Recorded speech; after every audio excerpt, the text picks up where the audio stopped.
Hello everyone, Assalamu alaikum. This is me Murphy. Welcome back to my channel JM Murphy's Diary.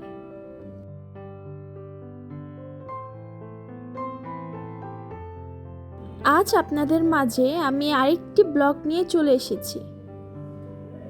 সকাল সকাল বৃষ্টি পড়ছিল।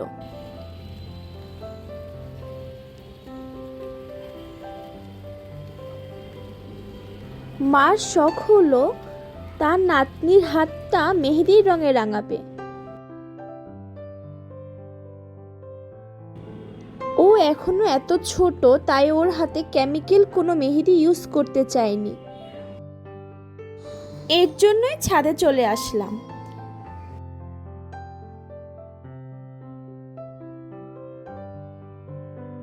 মেহেদি গাছ থেকে মেহেদি পাতাগুলো তুলে নিচ্ছিলাম।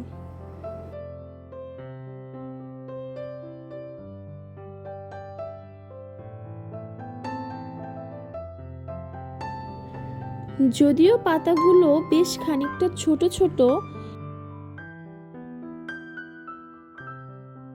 তবুও পাতাগুলো খুব ভালোই রং হয়। এই যে মরিচ গাছটায় কি সুন্দর ফুল চলে এসেছে।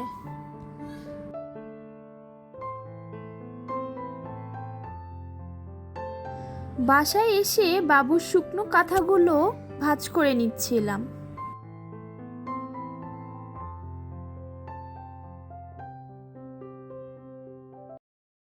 মার বাসায় থাকলে আমি ওকে সারাদিন ডায়পার পরিয়ে রাখি না। আমার কাছে মনে হয় বাচ্চারা সারাদিন ডায়পার পরে থাকলে ওদের কাছে কমফোর্ট ফিল হয় না।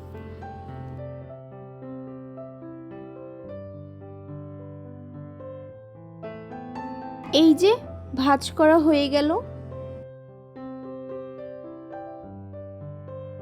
মা পাতাটা পরিষ্কার করে শিলপাটায় বেটে নিবে।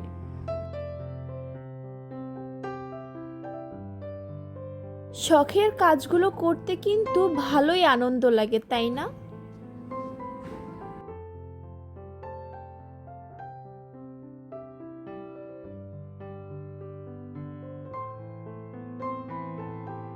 আনন্দ নিয়েই তার নাতনির হাতে মেহেদি দিয়ে দিচ্ছে।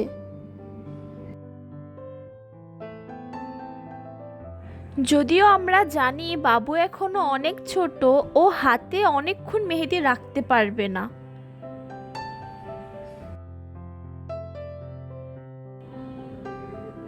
পাঁচ মিনিটের মতো হয়তো বা রেখেছিল, সাথে সাথে ধুয়ে ফেলতে হয়েছে।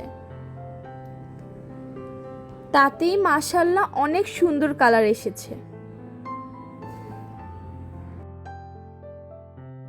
যদি আমার এই ভিডিওটি আপনাদের কাছে সামান্য ভালো লেগে থাকে, আমার ভিডিওটিকে একটি লাইক দিতে পারেন, চ্যানেলটি সাবস্ক্রাইব করে আমার পাশে থাকতে পারেন।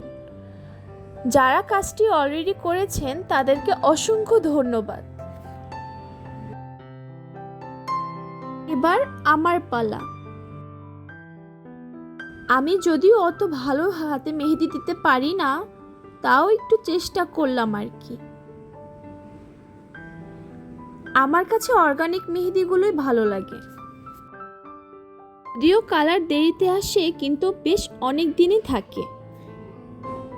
কয়েকটা গোটা লবঙ্গ তাওয়ায় দিয়ে এর ধোয়া নিচ্ছিলাম। এতে অর্গানিক মেহেদির কালারটা খুব গাঢ় আসে। এরপর শুকিয়ে যাওয়া মেহেদির উপরে লেবু আর চিনি মিশিয়ে টিস্যু দিয়ে চেপে চেপে দিয়েছিলাম। এতে কালারটা কিন্তু ফার্স্ট দিন হিসেবে খুব ভালোই এসেছিল। যত দিন যাবে কালারটা কিন্তু আরো গাঢ় হবে।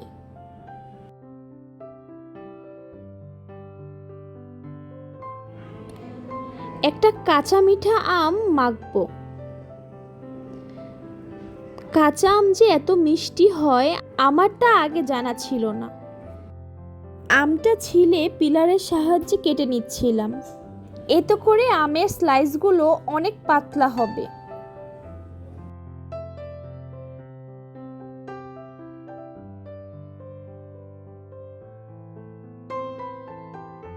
আমটা কিন্তু বেশ মিষ্টি ছিল।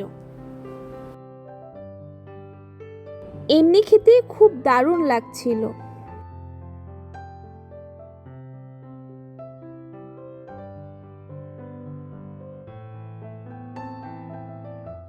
এরপর পোড়া মরিচ আর সাথে খানিকটা লবণ দিয়ে মা মেখে নিল। এই কাঁচা মিঠা আম মাখাটা খুব দারুণ হয়েছিল খেতে। এরপর আপনাদেরকে আরেকটি সহজ রেসিপি বলছি। আচ্ছা, যদি এমন হয় এক টুকরো মাংস দিয়েই পরিবারের সবাই স্বাচ্ছন্দ্যে তৃপ্তি মতো খেতে পারে, তাহলে কেমন হয় বলেন তো? হ্যাঁ, এক টুকরো গরুর মাংস দিয়েই আমরা আজকে একটি ভর্তা রেসিপি করব। পাতলাভাবে কেটে এরপর একটু থেতে নিচ্ছিলাম, যাতে খুব সহজেই তাড়াতাড়ি সিদ্ধ হয়ে যায়।